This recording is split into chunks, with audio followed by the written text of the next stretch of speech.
Hello viewers, welcome back to my channel.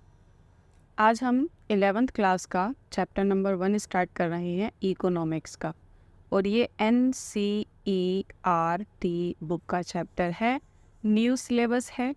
और ये video अभी का है, यानी कि 2023। इससे पहले भी मैं ये वीडियोस बना चुकी हूँ, वो पुराने हैं। ये न्यू सिलेबस का है, ठीक है। वैसे तो पुराने सिलेबस और न्यू सिलेबस में कोई ज़्यादा फेरबदल नहीं है, एक दो चीज़ें ही अलग हैं। इसके बाद ये इसकी मैंने सारी पूरी वीडियो बना दी है, चैप्टर 1 से लेकर लास्ट तक, ठीक है। और उनको आप देख सकते हैं, प्लेलिस्ट में दी गई है। खैर, चैप्टर नंबर 1 पर हम आते हैं। चैप्टर नंबर 1 हमें दिया हुआ है यहाँ पर। चैप्टर का नाम है स्वतंत्रता की पूर्व संध्या पर भारतीय अर्थव्यवस्था। क्या मतलब है इसका? इसका मतलब ये है कि जब हम स्वतंत्र हो गए, किनसे? अंग्रेज़ों से, ब्रिटिश शासन से, तो उसके बाद हमारी अर्थव्यवस्था कैसी थी, ठीक है। तो अर्थव्यवस्था कैसी थी से पहले हमें ये जानने की ज़रूरत है कि पहले कैसी थी, क्योंकि जिस हालत में पहले होगी उसी से हमें पता चलेगा। फिर नेक्स्ट चैप्टर में हम बात करेंगे कि उस अर्थव्यवस्था को सुधारने के लिए हमने क्या किया, फिर क्या किया, फिर क्या किया, और हम अभी कहाँ तक पहुँचे। तो यानी कि 1947 से लेकर और अभी 2023 तक की बात हम इस बुक में करने वाली हैं। बहुत मज़ा आने वाला है। अगर आप इसको ऐसे ना समझें कि एक सब्जेक्ट है, ठीक है।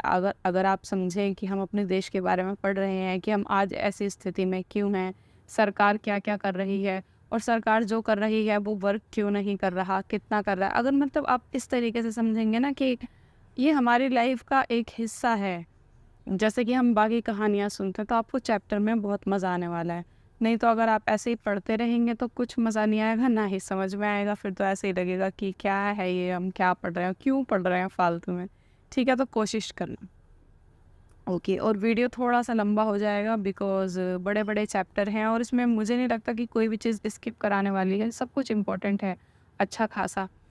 तो प्लीज़ वीडियो को झेल लेना, ठीक है। तो इस चैप्टर से हम क्या-क्या सीखेंगे? स्वतंत्रता प्राप्ति के समय, यानी कि 1947 में भारत की अर्थव्यवस्था की दशा के बारे में जानेंगे कि 1947 में भारत की अर्थव्यवस्था कैसी थी। अच्छा, अर्थव्यवस्था से यहाँ पे हमारा क्या मतलब है कि अर्थव्यवस्था यानी कि देश की हालत कैसी थी?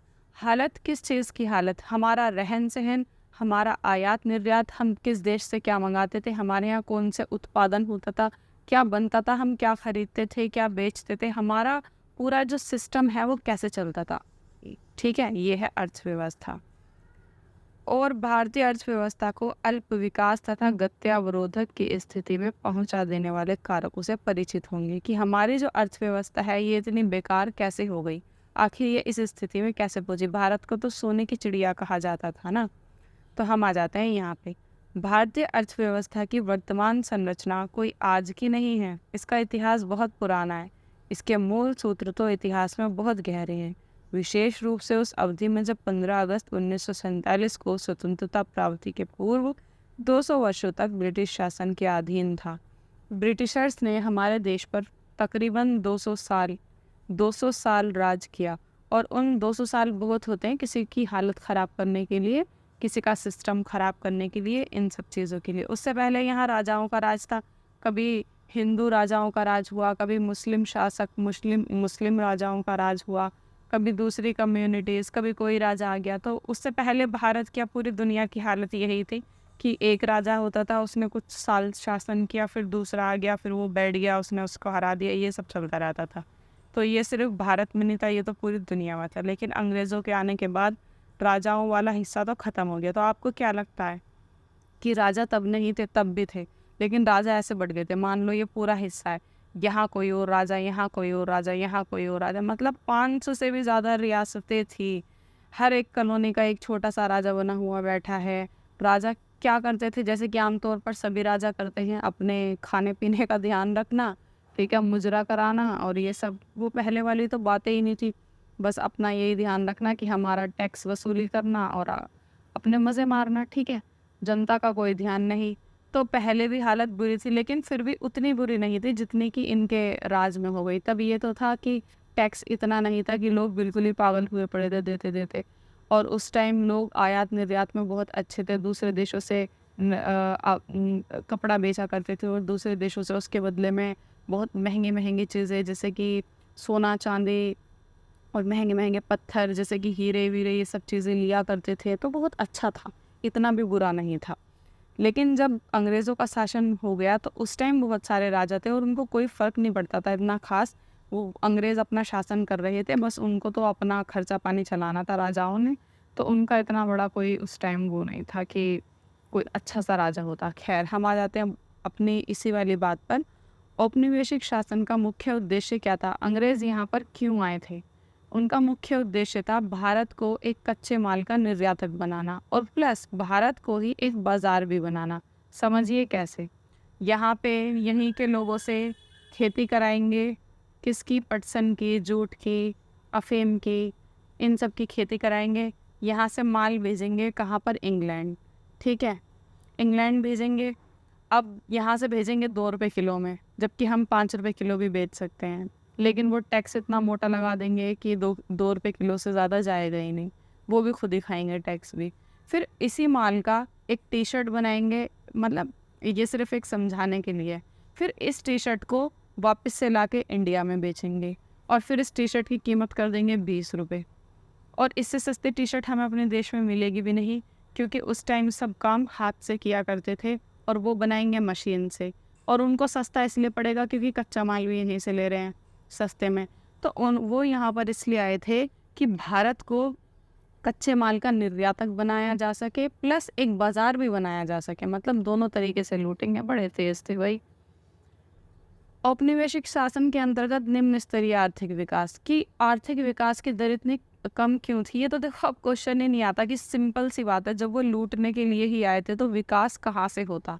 फिर भी हम पढ़ लेते हैं। अंग्रेजी शासन की व्यवस्था से पूर्व भारत की अपनी स्वतंत्र व्यवस्था थी। जब अंग्रेजी शासन नहीं था, उससे पहले की बात कर रहे हैं, जो मैंने बताया कि कपड़ा बेचते थे और सोना चांदी लाते थे वगैरह वगैरह, ठीक है। यद्यपि जन सामान्य की आजीविका और सरकार की आय का मुख्य स्रोत कृषि था, फिर भी देश की अर्थव्यवस्था में विभिन्न प्रकार की विनिर्माण गतिविधियां हो रही थी, जैसे कि सूती व रेशमी वस्त्र, धातु आधारित तथा बहुमूल्य मणि रत्न आदि से जुड़ी शिल्प कलाओं के उत्कृष्ट केंद्र के रूप में भारत विश्व भर में सुविख्यात। और हाँ, भारत में ना हाथ से बनी हुई चीज़ें बहुत ज़्यादा थी। शिल्प कला में भारत पहले से ही बहुत धनी है। यहाँ पे हाथों से बड़े अच्छी अच्छी चीज़ें बनाई जाती थी, जिन्हें राजा महाराजा जो बाहर के बहुत ज़्यादा अमीर लोग होते हैं ना, वो खरीदा करते थे और उनके बदले में वो उनको हीरे जवाहरात, सोना चांदी ये सब दिया करते थे, पैसे दिया करते थे। तो काफ़ी अच्छी हालत थी। लेकिन अंग्रेज़ों ने वो सब भी बंद करवा दिया। वो शिल्प कलाएँ तो बिल्कुल ही उन्होंने बंद करवा दी। फिर शिल्प कलाएँ बंद करवाई तो करवाई, साथ में कोई उद्योग भी तो खोल के देते कि इसकी जगह ये कर लो, वो भी नहीं किया। मतलब दोनों तरफ से बैठ गए। तो पूरी की पूरी जनसंख्या किस में जाके लग गई? कृषि में। अब खाने कमाने के लिए कुछ तो करती ना। 85% जनसंख्या कृषि में लगी हुई थी, कृषि में। तो कितनी बची आगे? 15%। 15% जनसंख्या लगी हुई थी किसी और काम में, और उसमें से भी सिर्फ 10% काम करती थी। मतलब 15% का अगर हम टोटल देखें, 15% में से भी 10% काम करती थी और बाकी की बेरोजगार फिरती रहती थी। ये हालत थी। तो भारत इंग्लैंड को कच्चे माल की पूर्ति करने के लिए वहाँ बने तैयार माल को आयात करने वाला देश बनाकर रख दिया उन्होंने। उस टाइम हमारी जो जीडीपी है, जिसे हम सकल घरेलू उत्पाद कहते हैं, उसकी दर सिर्फ 2% थी। जीडीपी आपको पता है क्या होता है? जीडीपी आपका चलता रहेगा पूरे साल, इन चैप्टर में भी और 12th में भी। तो जीडीपी तो आप अच्छे से समझ ही लो। चलो देखो, जीडीपी होती है एक देश की, मतलब हिंदी में इसको कहते हैं सकल घरेलू उत्पाद।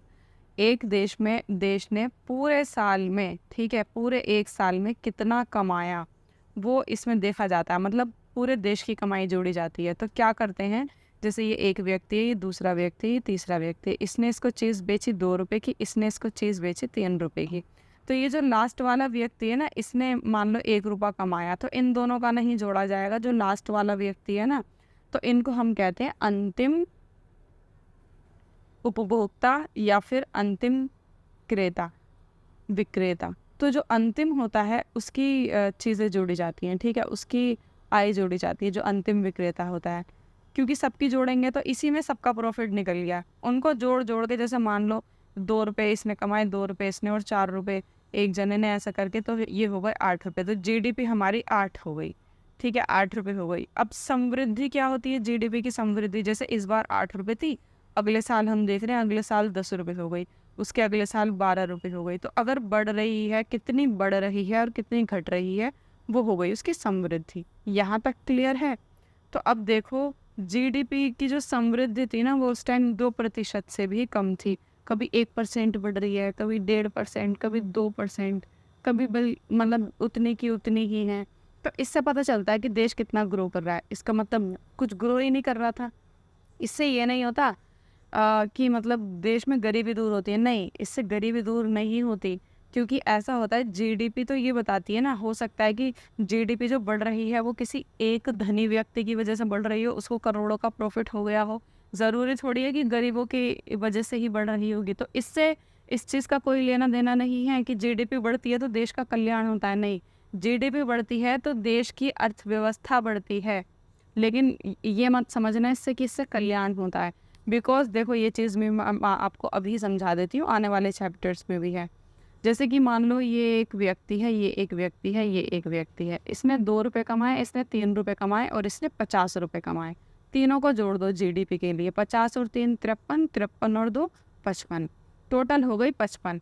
अब क्या करते हैं, इसको ना डिवाइड कर देते हैं। ये 3 जने हैं ना, तो 3 से डिवाइड कर देते हैं। जैसे 3 से डिवाइड कर दिया हमने, तो ये हो गया 3 एकम 3 और ये 25, तो 3 8 24, तो 18 पॉइंट कुछ आएगा। तो मतलब एक जने ने 18 रुपये कमाए। अब आप बताइए, एक जने ने 18 पॉइंट कुछ रुपए कमाए हैं क्या? इसके तो सिर्फ 2 रुपये थे, इसके तो सिर्फ 3 रुपये थे, किसी एक ने ही कमाए थे। तो इसका मतलब ये कि जीडीपी हमारी अर्थव्यवस्था को तो बड़ा करती है, अर्थव्यवस्था बड़ी हो रही है, समृद्धि हो रही है, लेकिन इसका मतलब ये नहीं है कि आर्थिक कल्याण हो रहा है या गरीबी मिट रही है। हो सकता है कोई एक व्यक्ति ही उस पर बहुत ज़्यादा अपना मतलब बहुत ज़्यादा कमा रहा हो, उसकी वजह से जीडीपी बढ़ रही हो। खैर, हम अपने मुद्दे पर आते हैं कि 2% जीडीपी ही बढ़ रही थी। इसका मतलब, और ये सब जो नाप रहे थे ना, ये 2% 3%, ये उस टाइम थे Dadabhai Naoroji, William Digby, Findlay Shirras, doctor VKRV Rao. मतलब उस टाइम में बहुत सारे पढ़े लिखे और अच्छे नेता थे, नेता नहीं थे,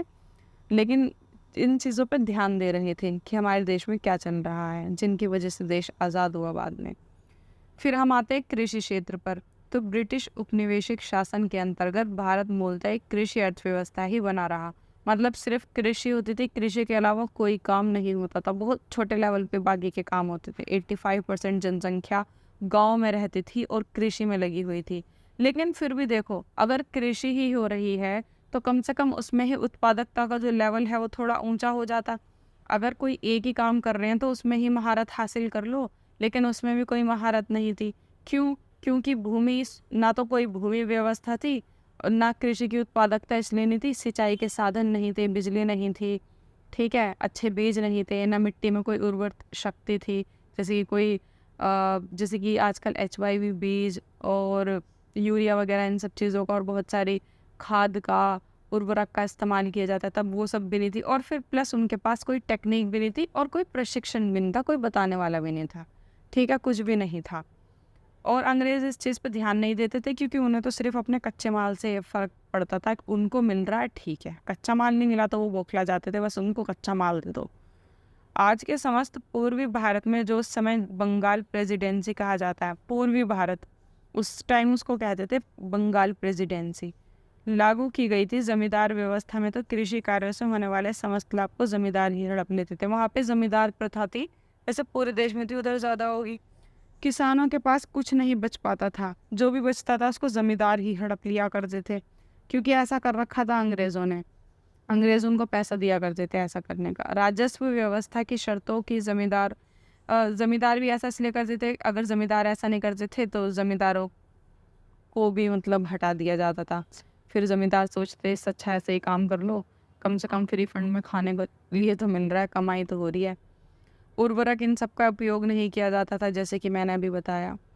उस समय उत्पादकता के लाभ भारतीय किसानों को नहीं मिल पाते थे। अगर उत्पादन थोड़ा बहुत होता भी था तो उसका लाभ कौन ले जाता था? अंग्रेज़। वो सस्ते में खरीदते थे, जिनका प्रयोग अंततः इंग्लैंड में लगे कारखानों में किया जाता था और वहाँ से उनसे क्या बनाई जाती थी? चीज़ें बनाई जाती थी और वापस से हमारे देश में भेजी जाती थी।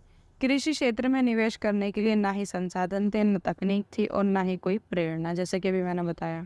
ना कोई संसाधन, ना टेक्निक्स और ना ही कोई बताने वाला था। प्रेरणा यानी कि कोई बताने वाला, कोई प्रशिक्षण देने वाला। इसके बाद हम आ जाते हैं औद्योगिक क्षेत्र। ओहो! जिसमें 85% जनसंख्या लगी हुई है उसकी हालत तो इतनी बुरी थी, और जिसमें बाकी की 15% लगी हुई है, सोचो उसकी हालत कितनी बुरी होगी। भारत एक सुदृढ़ औद्योगिक आधार का विकास भी नहीं कर पाया। देश की विश्व प्रसिद्ध शिल्प कलाओं का पतन हो गया। जितनी भी शिल्प कलाएं थी, हाथ से बनाने वाली चीज़ें, उन सब पे तो बैन लगा रखा था। अंग्रेजी शासन ने उस पर कोई प्रोत्साहन नहीं था, प्लस कोई उद्योग भी नहीं लगा के देती थी। विदेशी शासकों का दोहरा उद्देश्य था। एक तो वो भारत को इंग्लैंड में विकसित हो रहे आधुनिक उद्योगों के लिए कच्चे माल का निर्यातक बनाना चाहते थे, और दूसरा उसी को एक बाजार भी बनाना चाहते थे, ताकि यहाँ से ना, अगर ये कुछ कर ही नहीं पाएंगे, इनके खुद के उद्योग नहीं होंगे, तो मजबूरन ये हमारे देश से अपने देश में चीज़ों को खरीदेंगे। उनका मोटिव ये था। तो वो यहाँ पर उद्योग क्यों लगाते, बताओ क्यों लगाते? इसलिए उन्होंने नहीं लगाए। ठीक है। यद्यपि 19वीं शताब्दी के उत्तरार्ध में भारत में कुछ आधुनिक उद्योगों की स्थापना होने लगी, कब? 19वीं शताब्दी में, किंतु उनकी उन्नति भी बहुत ही धीमी थी। वो भी कोई इतने बड़े लेवल पर नहीं हुए, क्योंकि कोई उनको आगे बढ़ावा देने के लिए कुछ था ही नहीं। वो थे सूती वस्त्र, पटसन, इन सब के। जबकि अब देखो हमारे देश में क्या क्या होता है। हमारे देश में बागवानी होती है, केले का इतना बड़ा निर्यातक है हमारा देश, चावल का इतना बड़ा निर्यातक है हमारा देश, और काजू का बहुत बड़ा निर्यातक है। ठीक है। और जितनी भी ऐसी फसलें होती हैं जिनसे खुशबू बनाई जाती है, जो परफ्यूम वगैरह में डलती है, उनके लिए फूल उगाए जाते हैं, कॉफ़ी और गन्ने का, मतलब बहुत चीज़ों का इतना बड़ा निर्यातक है। उस टाइम क्यों नहीं था? आज क्या कुछ चेंज हो गया? क्या चेंज हुआ? टेक्निक से तो चेंज हुई, लेकिन उन्होंने ये सब नहीं किया। सूती कपड़ा मिलें प्राय भारतीय उद्यमियों द्वारा लगाई गई थी। ठीक है। ये सब भी जो लगाया था ना, सूती कपड़ा, पटसन, जो भारतीय उद्योग थे उन्होंने लगाई थी। तो उनको तो वो परेशान करते होंगे, मोटा टैक्स वसूलते होंगे अंग्रेज उनसे और सब कुछ, तो इसलिए वो ज़्यादा ग्रो नहीं कर पाई। और ये देश के पश्चिमी क्षेत्रों में, जिसे हम आज का महाराष्ट्र और गुजरात कहते हैं, ठीक है, उसमें लगी हुई थी। क्योंकि उस टाइम ना राज्यों के नाम अलग अलग थे। ठीक है। इसलिए ऐसा बोला गया, उस देश का उस टाइम का पश्चिमी हिस्सा, जिसे हम आज महाराष्ट्र और गुजरात कहते हैं। 20वीं शताब्दी के आरंभिक वर्षों में लोहा इस्पात उद्योग का विकास हुआ, जैसे कि टाटा ने अपने उद्योग लगाए 20वीं शताब्दी में। टिस्को की स्थापना की 1907 में, इसकी स्थापना हुई थी। दूसरे विश्व युद्ध के बाद चीनी, सीमेंट, कागज़, इन सब के भी कारखाने स्थापित होने लगे थे, लेकिन उनका लेवल बहुत बड़ा नहीं हो पाया था। किंतु भारत में भावी औद्योगिकरण को प्रोत्साहित करने हेतु पूंजीगत उद्योगों को प्राय अभाव ही नहीं रहा। अब देखो, जो ऐसे उद्योग होते हैं ना, उनका ज़्यादातर एम ये होता है कि वो ज़्यादा से ज़्यादा पैसा कमाएं। तो जब पैसा नहीं कमा पाते, तो ना तो विदेशी कंपनी आके लगती हैं, और ख़ुद भी अपनी कंपनियों को जो देश में है वो दूसरे देशों में जाके लगाना पसंद करते हैं, क्योंकि पैसा ही नहीं कमाएंगे तो घाटे के लिए उद्योग थोड़ी लगाने हैं। नव औद्योगिक क्षेत्र की समृद्धि दर बहुत ही कम थी, और सकल घरेलू उत्पाद या सकल वर्धित मूल्य में इसका योगदान भी बहुत कम था। मतलब ये जो नए नए उद्योग लग रहे थे, उनकी ग्रोथ इतनी नहीं थी, और सकल घरेलू उत्पाद यानी कि जीडीपी में भी उनका कोई इतनी हिस्सेदारी नहीं थी। जैसे मैंने बताया ना कि जीडीपी में सबको मिलाया जाता है, कौन कमा रहा है, तो सकल घरेलू उत्पाद भी उतना नहीं कमा रहे थे कि जिससे जीडीपी बहुत ऊपर जाए। ठीक है। इस नए उत्पाद क्षेत्र की एक अन्य महत्वपूर्ण कमी यह थी कि इसमें सार्वजनिक क्षेत्र का कार्य क्षेत्र भी बहुत कम था। यानी कि ये कि सरकार उस टाइम ब्रिटिशर्स की थी, तो वो भी उतना ध्यान नहीं देते थे। जैसे अभी कोई उद्योग वगैरह लगाता है तो सरकार उसको प्रोत्साहन देती है, सरकार भी कुछ ना कुछ उसको मतलब ऐसा करती है कि वो उद्योग बढ़े, लेकिन वही जब साथ नहीं देती थी। लेकिन हाँ, उन एक काम अच्छा करा अंग्रेज़ों ने, रेल, विद्युत उत्पादन, संचार, बंदरगाह, इन सब पे बहुत काम करवाया। अब आपको क्या लग रहा है, आपके लिए कराया? नहीं। रेल का विकास उन्होंने करा अपना माल इधर से उधर पहुंचाने के लिए।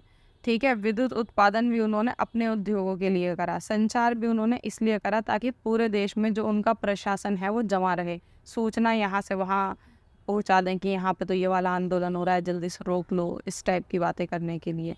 ठीक है। बंदरगाह भी उन्होंने इसलिए बनाए ताकि समुद्री रास्तों से उनका माल एक देश से दूसरे देश जाता रहे। विदेशी व्यापार, अब हम बात करते हैं आयात निर्यात की। तो प्राचीन समय से ही भारत एक महत्वपूर्ण विदेश व्यापारिक देश रहा है। आयात निर्यात शुरू से ही होता आ रहा है, लेकिन इनको सड़ा दिया अंग्रेज़ों ने। भारत कच्चे माल उत्पाद जैसे कि रेशम, कपास, ऊन, चीनी, नील और पटसन इसका ही निर्यातक बन के रह गया। बस यही निर्यात किया जाता था, इसके अलावा कुछ भी निर्यात नहीं किया जाता था। साथ ही यह सूती, रेशमी, ऊनी वस्त्रों जैसे कि अंतिम उपभोक्ता वस्तुओं और इंग्लैंड के कारखानों में बनी हल्की मशीनों का आयातक भी हो गया। कोई चीज़ें मंगवानी होती थी और छोटी मोटी मशीनें, वो तक भी हमें इंग्लैंड से मंगवानी पड़ती थी। मतलब छोटी मोटी मशीनें भी यहाँ नहीं बनाई जाती थी। व्यापार तो केवल इंग्लैंड तक सीमित रहा, शेष कुछ व्यापार चीन, श्रीलंका, ईरान से भी होने दिया जाता था। मतलब थोड़ा बहुत चीन से, श्रीलंका से और ईरान से, वरना सब कुछ इंग्लैंड से ही था। स्वेज नहर का व्यापार, स्वेज नहर है ये ईरान की तरफ ही है, ठीक है। अब मिस्र से होते हुए वहाँ पे अगर आप वर्ल्ड मैप देखोगे तो वहाँ पे आपको अफ्रीका महाद्वीप में सीधे हाथ की तरफ देखना, वहाँ दिखाई देगी। स्वेज नहर का मार्ग खुलने से तो भारत के व्यापार पर अंग्रेजी नियंत्रण और भी सख्त हो गया, क्योंकि वहाँ से तो वो अपना बहुत सारा माल पहुँचाते थे। स्वेज नहर से उनको एक सीधा रास्ता मिल गया ना कि यहाँ से जाओ और आओ, तो उसके बाद तो उन्होंने और ज़्यादा सख्ती कर दी कि यहाँ से कुछ और निर्यात होना ही नहीं चाहिए, क्योंकि सारा का सारा तो उनको खुद लेके जाना था। देश के आंतरिक बाज़ारों में अनाज, कपड़ा और मिट्टी का तेल जैसी अनेक आवश्यक वस्तुएं मुश्किल से उपलब्ध हो पाती थी। ये सारी चीज़ें तो हम खुद उगा सकते हैं, फिर भी हमें दूसरों से निर्यात करनी पड़ रही थी। यही नहीं, इस निर्यात अधिशेष का देश में सोने और चांदी के प्रवाह पर भी कोई प्रभाव नहीं पड़ा। अंग्रेज़ी सरकार के युद्धों पर भी है, और हाँ, उस time first world war, second world war ये सब भी तो हुआ था, और उन सब का भी जितना भी खर्चा वो सब यहीं से निकाल रहे थे, तो इस वजह से भी हमारा देश डूबा हुआ था।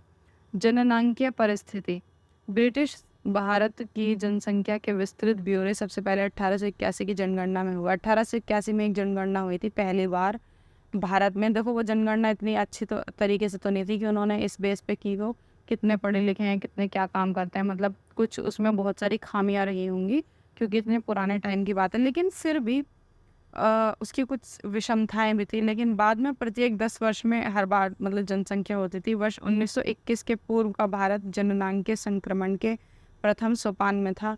अगर हम उसके हिसाब से भी देखें ना, तो उसके हिसाब से भी उतनी बड़ी जनसंख्या तो नहीं थी तब की जितनी आज की है, तब बहुत कम थी जनसंख्या। कुल मिलाकर साक्षरता दर सिर्फ 16% थी, मतलब टोटल 16% लोग पढ़े लिखे थे, और महिलाएं तो नगण्य थी, मतलब थे ही नहीं, 1-आध% आप समझो। केवल 7% आंकी गई, महिलाएं 7%।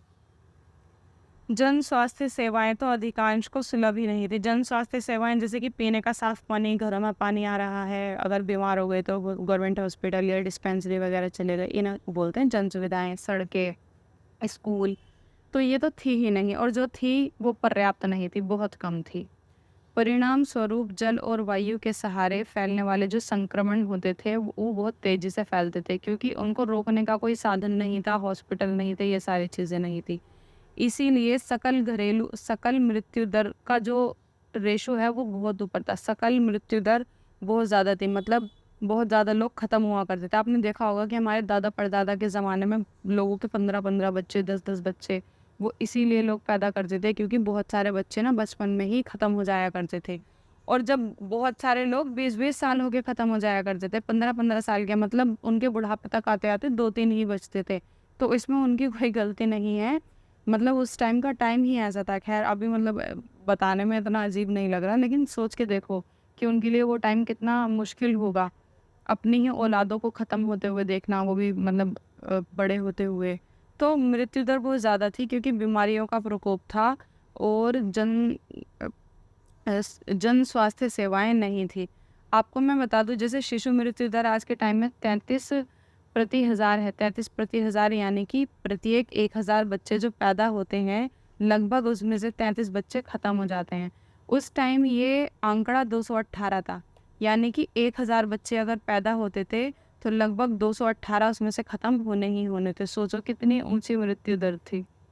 और उस टाइम जीवन प्रत्याशा भी 69, जैसे आज 69 वर्ष है ना, आज हम मान के चलते हैं 60 साल की उम्र, 60 से 70 के बीच में तो मान के ही चलते हैं कि इतने साल तो जी नहीं है। अब वो बात अलग है कि भाई जिसकी मौत जब आए, ठीक है, लेकिन इतना हम मान के चलते हैं। ऐसे उस टाइम 44 वर्ष मान के चला करते थे, क्योंकि 44 वर्ष जीना भी बहुत बड़ी बात थी। मतलब 44 से 50 के बीच में इंसान ख़त्म हो जाया करता था। जीवन प्रत्याशा भी कम थी। क्यों थी? क्योंकि जन सुविधाएं नहीं थी। अब हम बात करते हैं व्यावसायिक संरचना की, ठीक है, बिजनेस वगैरह कितने थे। 70 से 75% जनसंख्या 80 के आसपास ही समझो कृषि में लगी हुई थी। बाकी के बचे 15-20%, उसमें भी 10% ही रोज़गार मिलता था उनको, और बाकी की जो है वो सब बेरोज़गार फिर रही थी। इसके बाद हम आ जाते हैं आधिकारिक संरचना। मतलब हमारी आधिकारिक संरचना, आधिकारिक कैसे समझाऊँ मैं, मतलब हमारी बुनियाद कैसी थी हमारे देश की। जो नॉर्मल चीज़ें होती हैं ना, जो अवेलेबल होना बहुत ज़रूरी है, जैसे बिजली, पानी, सड़क, ये सारी चीज़ें, वो कैसी थी। तो औपनिवेशिक शासन के अंतर्गत देश में रेलों, पत्तनों, जल परिवहन, डाक तार आदि ये सारी चीज़ें थी, लेकिन इनका विकास उन्होंने हमारे लिए नहीं, अपने लिए किया था, जैसे अभी मैंने बताया। ठीक है, उन्होंने सड़कें बनाई अपने माल के लिए, डाक तार बनाए अपना शासन को अच्छा करने के लिए, पत्तन बनाए उन्होंने, रेल बनाई अपना माल इधर से उधर पहुंचाने के लिए। ये सब चीज़ें हमारे यूज़ के लिए नहीं थी, उनके यूज़ के लिए थी। हाँ, लेकिन लोग इनका यूज़ कर रहे थे, रेलों में बैठ के इधर से उधर जाते थे, तो ये हमारे लिए तो थी नहीं। अंग्रेज़ों ने 1850 में भारत में रेलों का आरंभ किया था। यही उनका सबसे महत्वपूर्ण योगदान माना जाता है, पर ये हमारे लिए नहीं था, वो बात अलग है कि काम में आ गया। अर्थव्यवस्था की संरचना 2 महत्वपूर्ण तरीकों से प्रभावित किया। एक तो इससे लोगों को भू क्षेत्रीय एवं सांस्कृतिक व्यवधानों को कम कर आसानी से लंबी यात्राएं, हाँ, रेल की तारीफ कर रहे हैं ये कि लोग इधर से उधर उसका यूज़ किया करते थे, वो बात अलग है, और यूज़ कर लेते थे, लेकिन वो हमारे लिए नहीं था। काम आ गया, वो बात अलग है। सड़कों तथा रेलों के विकास के साथ साथ औपनिवेशिक व्यवस्था ने आंतरिक व्यापार, समुद्र, ये सब वही है जो अभी मैंने आपको बताया। ठीक है, अब हम आ जाते हैं निष्कर्ष पर।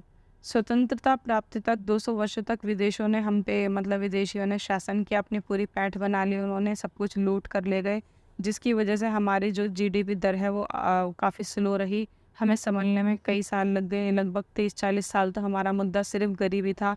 गरीबी हटाओ, भुखमरी मिटाओ, यही सब था। विदेशी व्यापार तो सिर्फ इंग्लैंड तक ही सीमित था। ठीक है, औद्योगिक क्रांति भी नहीं थी, कुछ भी नहीं था। तो देश में सामाजिक और आर्थिक चुनौतियाँ बहुत ही ज़्यादा थी। अब उन चुनौतियों का सामना हमने कैसे किया, कौन कौन सी योजनाएं बनाई, कैसे प्लानिंग की, ये सारी चीज़ें हम नेक्स्ट चैप्टर में पढ़ेंगे।